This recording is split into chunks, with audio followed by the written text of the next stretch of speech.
할렐루야.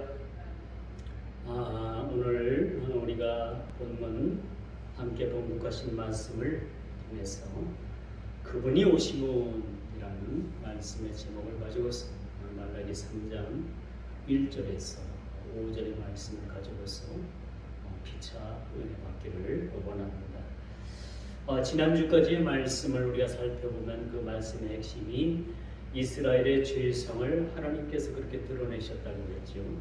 그 죄성을 책망했을 뿐만 아니라 이제 제사장으로부터 이스라엘 백성들에 이르기까지 대회개를 원하시는 하나님의 말씀을 우리가 그렇게 살펴봤습니다.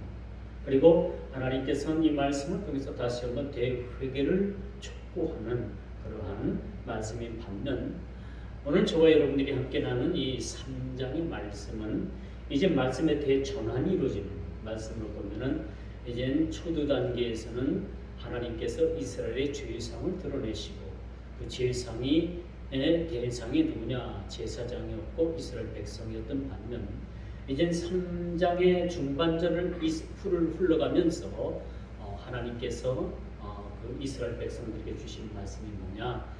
예수 그리스도의 초림을 얘기해 줍니다. 이 구약의 백성들은요 그렇게 그토록 메시아를 기다려 왔어요.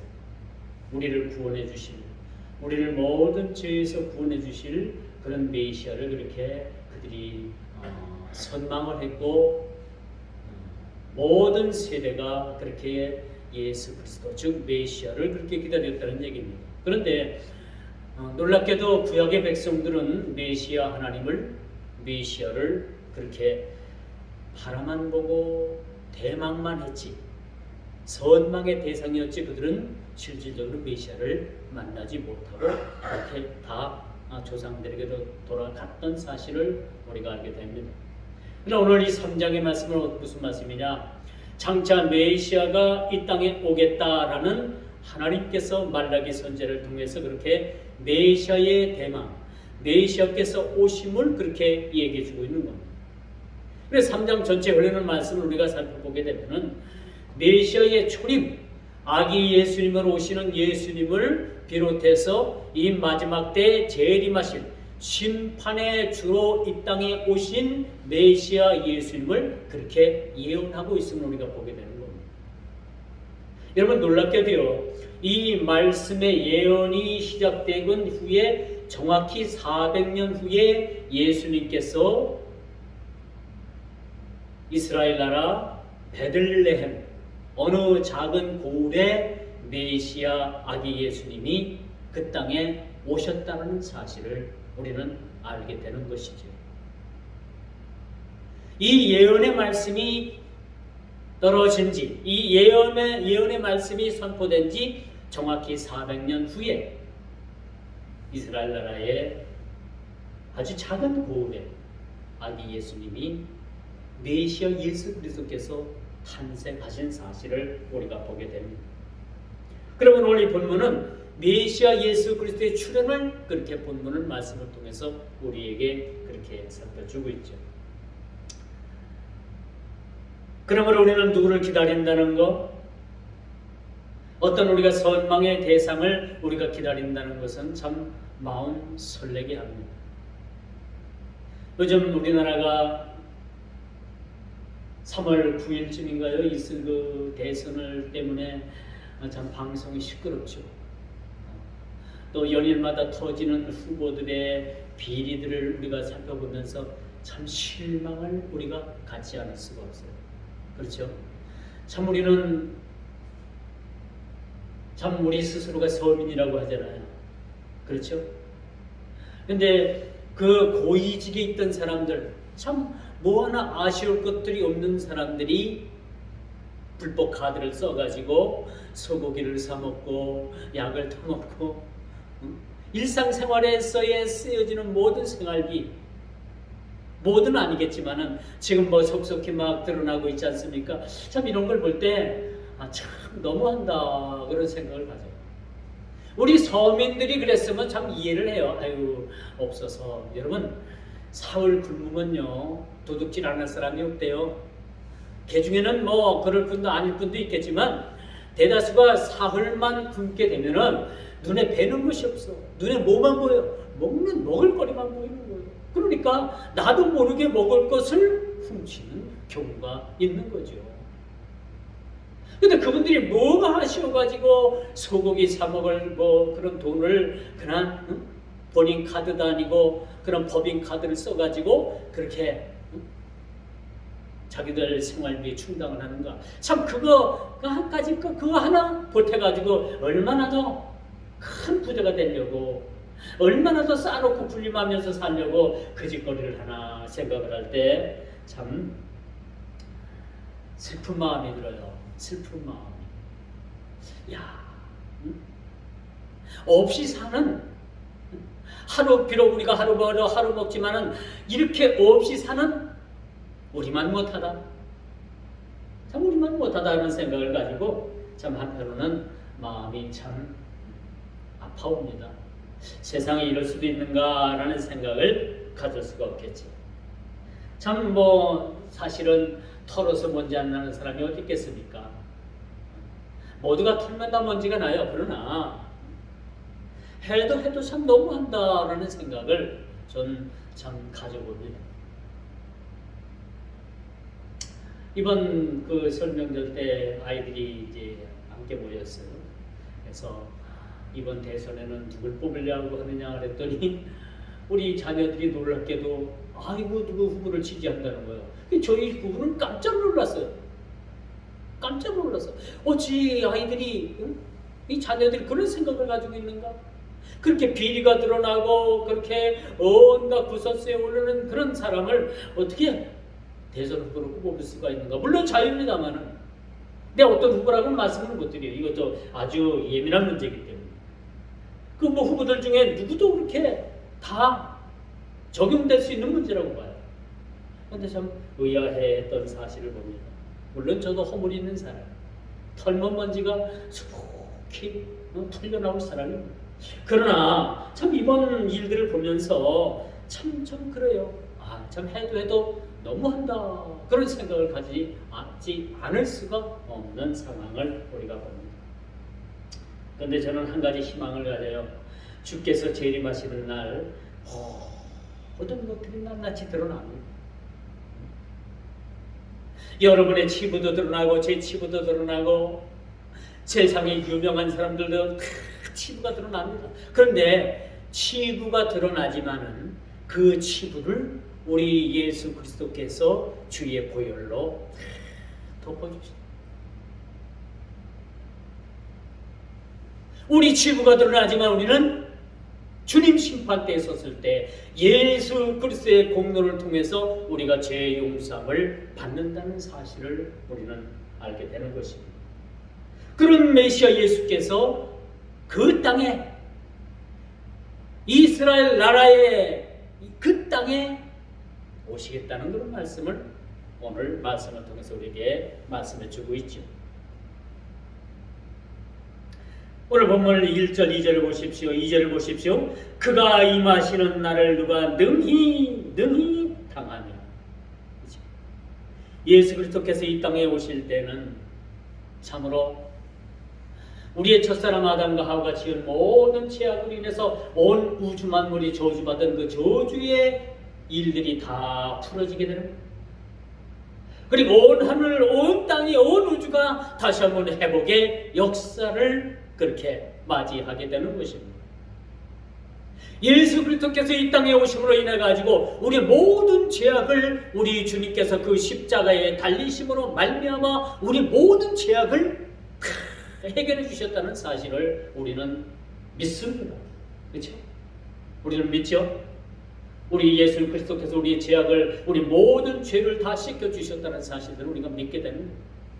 이 일을 위해서 우리 예수님께서 이 땅에 오신 뿐만 아니라 우리의 죄를 다 씻어 주셨을 뿐만 아니라 온 세상 우주 만물에 그렇게 죄로 인해서 그렇게 막 흐트러졌던 그 자연의 저주가, 온 우주 만물의 저주가 풀어지게 되고 온전하게 됐다는 사실을 우리가 보게 됩니다. 오늘 본문 1절 보십시오. 내 사자를 보내리니 대사자를 보냅니다. 저 사람의 타락에 위해 하나님께서는 이미 원시 복음을 통해서 메시아 예수 그리스도께서 이 땅에 오셔야만 하는 그런 정당성을 성경은 그렇게 기록하고 있습니다. 오늘 본문 말씀뿐만 아니라 이사야서나 여러 구약 성경 예언서를 보게 되면 예수 그리스도께서 오셔야 돼야 되는 그런 정당성을 그렇게 표현해 주고 있는 말씀을 우리가 보게 됩니다. 여러분, 메시아의 오심은 제가 초대도 말씀을 드렸습니다만 구약 백성들이 그토록 기다리고 기다리던 그분이 바로 메시아 예수 그리스도입니다. 그런데 아이러니하게도요, 이 말씀이 떨어지고 이 말씀이 예언으로 그렇게 선포되고 나서 400년 후에 메시아 되신 예수 그리스도께서 그 이스라엘 나라 베들레헴 작은 고을에 오셨는데, 진작에 그토록 메시아를 기다리고 기다리던 그 많은 수많은 사람들은 메시아인 예수 그리스도를 알아보지 못했다는 사실 여러분 알고 계십니까? 그토록 그렇게 선망하고 기다렸던 메시아 예수 그리스도께서 오셨음에도 불구하고 그들은 메시아 예수 그리스도를 알아보지 못했다라는 그러한 눈은 떴으나 영적인 소경이었던 그들의 모습을 우리는 보게 되는 것입니다. 여러분, 중세의 로마 카톨릭으로 인해 가지고 얼마나 기독교가 교회들이 타락을 했습니까? 여러분, 중세교회, 이 중세시대 중세교회를 보면요, 아주 죄악과 아주 불법이 완연했던 그런 불법의 온상의 모습들을 우리가 보여주게 되는 것이죠. 그래서 위대한 종교개혁가인 마틴 루터나 존 칼빈을 비롯해가지고 많은 그러한 시대에 깨있는 사람들이 종교개혁을 그렇게 일으키게 됐다는 사실을 우리가 보게 됩니다. 근데 오늘날 어떻습니까? 오늘날 교회, 오늘날 기독교 많은 사람들이 그런 얘기를 합니다. 더 이상 희망이 없다라는 이야기가 공식적 얘기가 된지, 공식적으로 이것이 거론된 지가 꽤 오래된 얘기라고 우리가 볼 수가 있습니다. 여러분, 그만큼 교회의 타락은 세상의 타락만큼이나 그 속도를 가늠할 수 없을 정도로 급속한 타락을 보여주고 있다는 겁니다. 예전에는 교회가 대안이었어요. 경찰서 10개 짓는 것보다 교회 하나를 짓는 것이 훨씬 더 효과적이라는 이야기가 옛날에는 그런 말들이 있었습니다. 그런데 어떻습니까? 요즘 교회는요, 세상에 편승해서 세속화되어져 가고 세상 문화를 따라가고 세속된 그런 일들을 교회도 열심히 따라가고 그 속도에 못지않게 타락하고 있다는 사실을 우리는 기억해야 합니다. 이렇게 타락한 세상에 메시아 하나님, 즉 하나님께서 메시아 예수 그리스도를 보내주신 것은 벌써 2000년 전 일이에요. 메시아 하나님께서 메시아 되신 예수 그리스도를 이 땅에 보내주신 것이 벌써 2000년 세월이 흘렀습니다. 그리고 지금 현재를 살아가는 우리들에게 있어서 또 하나의 이 무구한 세월 속에서 우리가 또한 기다려야 되는 그러한 한 가지 사건이 있는데, 그것은 바로 재림의 예수 그리스도, 다시 오실 예수 그리스도, 2000년 전에 처음 오셨던 예수 그리스도, 또 그분이 하늘로 올라가셔서 하나님 보좌 우편에 앉아 계셨다가 이제 이 땅을 심판하기 위해서 이 땅에 다시 오실 메시아 되신 예수 그리스도, 저와 여러분들은 여전히 기다리고 기다리는 시간들을 지금 가지고 있다는 것을 보게 되는 것입니다. 여러분, 이런 무궁한 세월이 흘러가는 동안에 또 하나의 우리가 기억해야 될 것입니다. 지금 우리가 살고 있는 이 세상이 홍수 이전 시대보다도 훨씬 더 타락한 시대라는 시대를 여러분 알고 계십니까? 하나님께서 이 지구상에 이 죄악이 만연하고 그 악한 일들이 지구상에 그렇게 만연되어 있을 때 하나님께서 뭘 가지고 심판을 하셨습니까? 물을 가지고 심판을 하셨어요. 노아 시대 때 하나님께서 홍수가 나게 하고 온 지구가 물로 범람하게 해서 그 지구에 제약된 많은 사람들을 싹쓸이 버렸잖아요. 그렇죠? 근데 이러면 지금 시대를 이 제약의 이 깊이와 농도와 이 그 규모를 보게 되면은 노아 시대에 제약된 그 제약보다도 훨씬 더 제약된 그런 세상에 우리가 살아가고 있음을 보게 됩니다. 한마디로 말해서 이 시대를 홍수 시대 이전 시대보다도 훨씬 더 악한 시대로 그렇게 평가받고 있는 그런 시대에 우리가 살아가고 있습니다. 그렇다면 이 시대에 우리 예수 그리스도께서 다시 재림하셔서 오늘 본문에도 보니까 예수 그리스도께서 다시 오실 재림의 말씀을 오늘 본문 말씀을 통해서 우리에게 주고 있죠. 정확히 한 2400년 전 이전에 오늘 본문의 말씀을 우리가 보게 됩니다. 예수 그리스도께서 재림하셔서 죄에 대해서 그렇게 심판하시겠다는 말씀을 오늘 본문 말씀을 통해서 그렇게 경고하고 있음을 우리가 보게 됩니다. 현재 조국의 교회는요, 차별금지법, 동성애 문제, 이런 문제로 인해서 국회에서 이것을 입법화하려고 하는 일들이 너무나도 지금 극심해진 세월 가운데 우리가 살아가고 있습니다.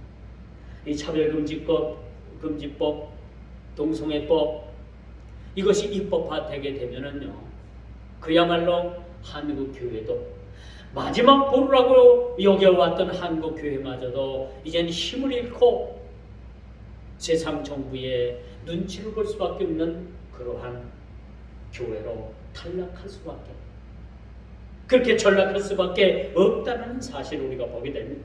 이런 심각한 문제가 여러분 얼마나 이런 심각한 문제로 인해서 우리가 내홍을 겪고 있는지 오늘 우리가 하나님 앞에 기도해야 될 또 하나의 기도 제목이라고 말씀드릴 수가 있습니다. 여러분 이미 유럽의 교회들은 이미 뭐 이 동성애다 차별금지법이다 해가지고 이것이 다 입법화되어 있어요. 법은 이것이 선포되어 있어가지고 어디 가서 우리가 동성애 이야기가 잘못됐다, 뭐 차별금지가 어떻다 저떻다 이런 이야기가 나오면 우리는 현행범으로 체포되어서 감옥을 갈 수밖에 없는 상황에 놓일 수가 있습니다. 유럽은 이미 많은 교회들이 그런 빛을 잃어가고 있습니다. 더 이상 유럽의 교회는 교회가 될 수가 없고 교회로서의 역할을 감당할 수도 없는 그러한 교회들로 전락하고 말았다는 사실을 우리가 보게 되는 것입니다. 또 하나 뭡니까? 세상 유례 없는 코로나 팬데믹으로 인해 가지고 교회가 이젠 세상 정부 통제 아래 들어갔다는 사실.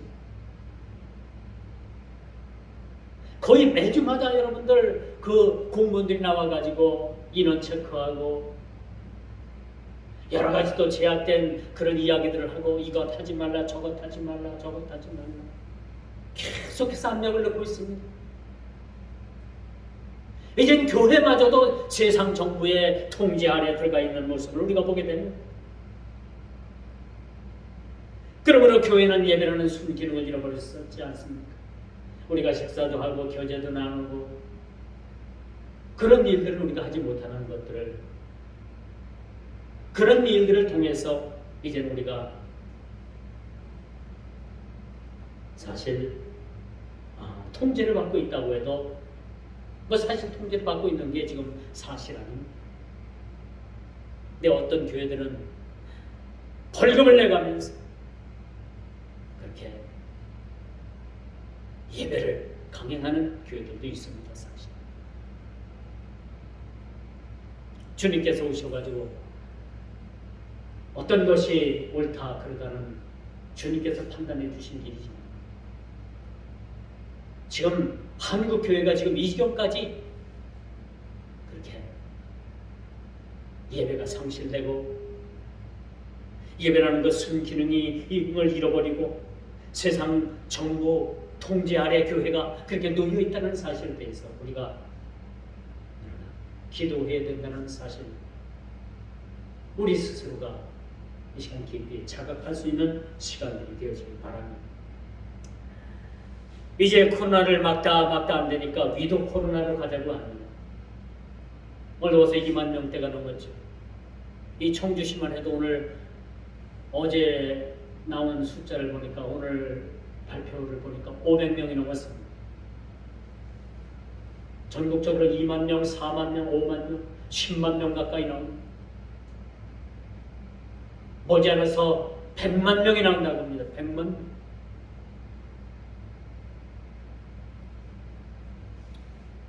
이렇게 이제 통제가 안 되니까 그냥 감기 바이러스 정도로 생각하고 규제를 풀자라는 이야기가 솔솔 나오고 있습니다.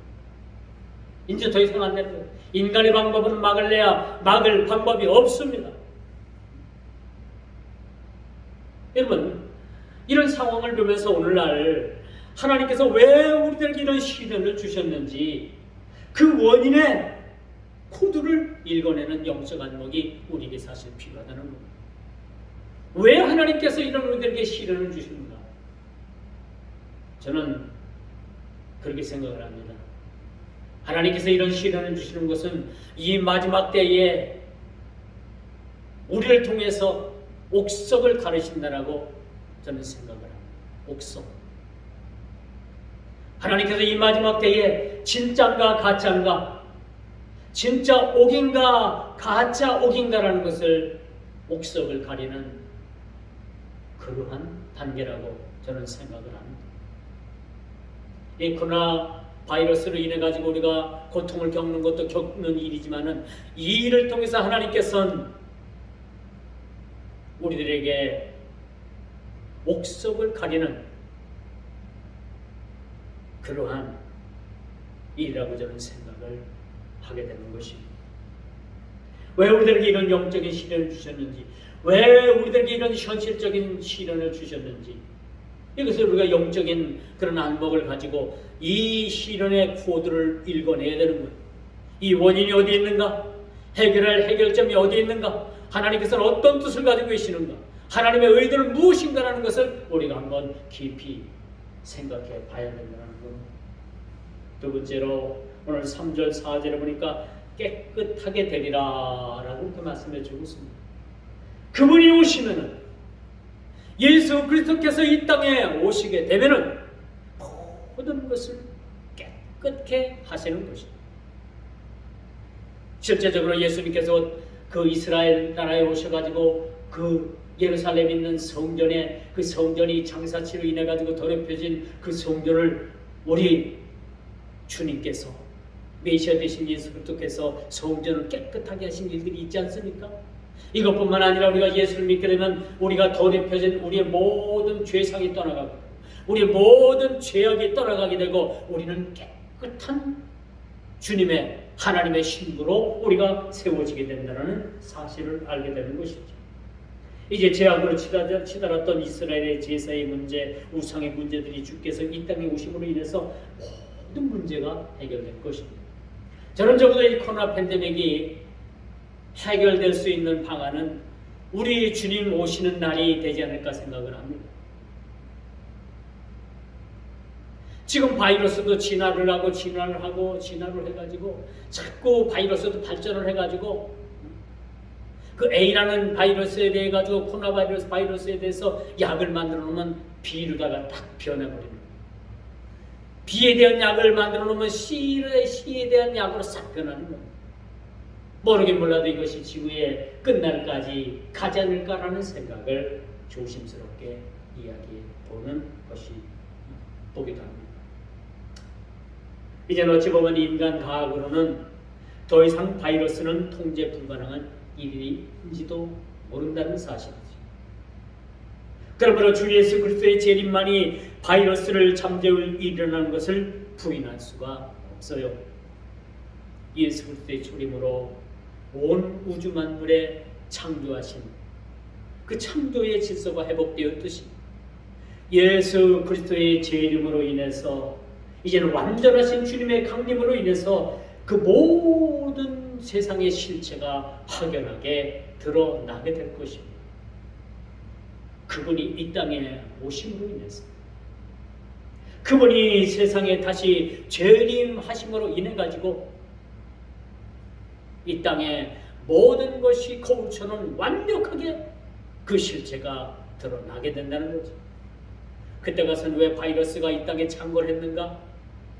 그때 가서는 왜 이 땅에 전쟁과 전쟁을 통해서 서로 죽고 살리고 하는 일들이 왜 일어났지 않는가? 서로 불신하고 반목하고 서로 원수하고 또 파당짓고 하는 일들을 왜 이런 일들이 일어났는가라는 것을 확연하게 우리들에게 가르쳐 주신 것입니다.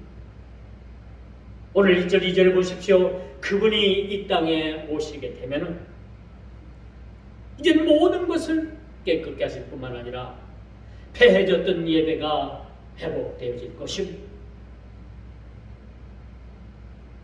더럽혀진 제사를 금을 연단하는 것처럼 외자손을 깨끗하게 하시면 물론 그들이 드리는 공의로운 제물을 하나님께서 기뻐 받으실 것이라고 그렇게 말씀해 주고 있습니다. 주께서는 깨끗한 심령, 깨끗한 손으로 드리는 예배를, 그런 제물을 연락하시는 것이죠. 4절 보십시오. 그때의 유다와 예루살렘의 헌물이 옛날과 고대와 같이 나 여호와께 기쁨이 되려니와. 그렇죠? 그들이 드리는 제사, 그들이 드리는 그런 예물이 깨끗하고 온전해지고 오늘날 우리가 드려지는 이 예배가 하나님 앞에 온전한 예배로 회복되어질 뿐만 아니라 하나님께 드리는, 여호와 하나님께 드리는 기쁨이 된다라고 그렇게 말씀해 주고 있음을 우리는 보게 되는 것이죠. 그러므로 오늘 본문 5절을 우리가 깊이 다시 한번 묵상해봐요. 오늘 본문을 우리가 다시 한번 깊이 한번 살펴봐요. 이제 초림하신 예수 그리스도께서는 그 메시아 되신 예수 그리스도로서 그들에게 희망을 주기 위해서 그 땅에 초림하셨다면, 이제 재림하신 메시아 예수 그리스도는 어떤 메시아 예수 그리스도신가? 오늘 5절에 말씀해 주고 있듯이 하나님의 심판을 예고한 그러한 주님의 재림이라는 사실들을 우리가 깨달아 알아야 된다는 거죠. 예수 그리스도의 초림으로 인해서 그토록 메시아를 기다리던 그렇게 그리스도에 대한 열망이 그들에게 이루어졌습니다. 그렇죠? 그러나 재림의 때는 술수하는 자, 거짓 종교적 수단에 의해서 실족하게 하는 일, 또 이단 사이비, 또 하나님을 대적하는 일들, 모든 세력들을 멸할 뿐만 아니라 그들을 영벌에 처하는 그러한 사건이, 그런 일들이 장래 예수 그리스도께서 재림하시는 날 이루어진다는 사실을 여러분 우리가 말씀을 통해서 다시 한번 확인하게 됩니다. 그때는 점치는 자들을 심판하실 겁니다. 점치는 자, 우상 섬기는 자, 이런 자들을 하나님께서 묵과하지 아니하시고 그 모두를 하나님께서 심판대 위해서 심판한다는 사실을 우리가 보게 됩니다. 요즘 대선 후보들 간에 점치는 일, 굿하는 일이 아주 이슈에 떠올랐잖아요. 어느 한 특정 후보가 아니라 가만히 보니까 총체적 사건이에요. 이게. 어느 한 후보를 지칭하는 것도 아니더라고요. 나는 어느 한 특정한 후보만 그런 일을 했더니 그게 아닌 거예요. 요즘은 SNS가 발달을 해가지고요, 모든 것이 다 공유가 됩니다. 옛날에는 편지라는 것이 있어서 그것이 며칠씩 그냥 해야지, 지나야지 그것이 전달이 됐고, 그런 소문들이 이제는 한 달, 두 달, 1년 묻히는 경우도 많이 있지만 요즘은요, 사건이 일어났다면은 세계가, 모든 이 글로벌 세계가 동시적으로 다 알게끔 되어 있어요. 얼마나 무서운 세상에 우리가 살아가고 있는지 모릅니다. 그런데 여러분, 이렇게 점을 치고 우상을 섬기고 이런 일들이 여러분 저는 시대가 가면 갈수록 이런 일들이 더욱더 극성을 부릴 것 같아요. 이게 주님 오시는 날까지 이렇게 점치고 우상 섬기고 그렇게 이런 일들이 사실은 근절되지 않는다라고 봐야 되는 것이 맞습니다. 그런데 여러분, 어느 한때는요, 우리나라가 미신 타파 운동을 한 적도 있습니다. 미신 타파 운동. 그래서 전국에 있는 모든 산에 있는 부하가 그런 암자나 그런 것들을 다 철거했던 일도 있었어요. 근데 요즘은 어떻습니까? 그렇게 미신 타파를 했던 시대가 언제 그랬냐는 듯 요즘 보게 되면 전국 방방곡곡 이제 뭐 시내 도시까지 모든 도시까지 다 침투를 해가지고 점치는 일, 여러 가지 가증스러운 일, 이런 일들이 너무나도 기승을 부리고 있는 거예요. 이것이 어디까지 오염이 되어 있느냐? 나라님을 뽑을 그 상황, 나라님을 뽑는 그 후보들까지도, 그 대상들에게까지도 이것이 만연되어 있는 사실을 우리는 볼 때 이게 통탄하지 않을 수가 없는 거예요. 이런 일들을 위해서 오늘날 우리 기독교인들이, 우리 성도들이 깨어서 기도하지 않으면 안 된다는 사실을 여러분 꼭 기억을 해야 합니다. 이런 일들을 근절시키고 이런 일들을 막는 일들은 우리 그리스도인들밖에 없는 거예요. 어찌 보면 이것이 영적인 싸움입니다. 악한 세력과 우리가 영적 싸움을 하고 있다라고 우리가 볼 수가 있는 거예요. 여러분, 제가 거리를 지나다 보면 이단 사이비, 잘못된 그 사이비 종교, 잘못된 그 사이비 기독교라고 볼 수 없는 거죠. 기독교를 빙자한 그런 이단 사이비들 집단들의 공통점이 뭐냐? 그들의 건물들이 얼마나 그렇게 화려한지 몰라요. 그 집단들의 그 집합 장소를 가보니까, 지나가다 보니까 온통 그 건물을 막 대리석으로 얼마나 그렇게 막 장식을 했는지 모르는 거예요. 여러분, 마지막 때가 되면요, 한 가지만 여러분들이 알아두면 돼요. 진짜가 별로고 가짜가 진짜 같은 시대에 살아가고 있습니다. 여러분, 가짜 약 장수가 그 약을 진짜같이 팔려면 어떻게 해요? 가짜를 진짜같이 선전을 해야지, 그렇죠? 광고를 해야지 팔아먹을 수 있는 거예요. 가짜가 살아남을 방법은 뭐냐? 진짜같이 꾸미는 거예요. 그러나 실질적으로 들어가 보면 진짜가 아닌 가짜입니다. 그런데 반면에 진리인 기독교인 이 교회들은 너무나 허름한 모습을 보여주고 있어요. 허름하죠? 여러분, 기독교 교회는 교회를 화려하게 하는 것이 아니라 그 화려한 게 치장할 값으로 세상을 향해서 나눠주고 그들을 돌보는 일들을 하는 것이 교회입니다. 그래서 교회는 그렇게 건물이 오래돼서 낡아도 거기에 투자하지 않고 세상을 향해서 나눠주고 돌보고 그렇게 봉사하게 됩니다. 근데 오늘날 가짜들은 어떻습니까? 그 가짜들이 너무나도 그 일에 치중하다 보니까 진짜는 가짜처럼 보이고 가짜는 진짜처럼 보이는 그런 세상에 우리가 살아가고 있습니다.